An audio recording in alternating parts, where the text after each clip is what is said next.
ما ضحك تعال ابغاك انا. يقول لك اكثر الانديه السعوديه صرفا في شراء العقود هذا الموسم حسب ترانسفير ماركت: الهلال ب 168 مليون يورو، ثم القادسيه ب 133 مليون يورو، ثم نيوم فريقي ب 114 مليون يورو، ثم النصر ب 104.9 مليون يورو، والاتحاد ب 104 مليون يورو. يعني الاتحاد والنصر تقريبا زي بعض.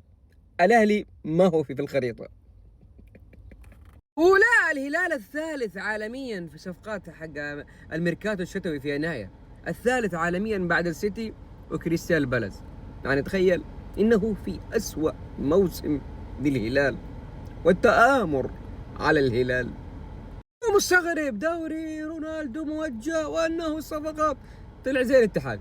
والاهلي مو موجود اللي الموسم الماضي 12 لاعب اجنبي كان حاسبين العاهات اجانب عند الاهلي مو موجود في الخريطه معاهم من ضمن الخمسه حتى.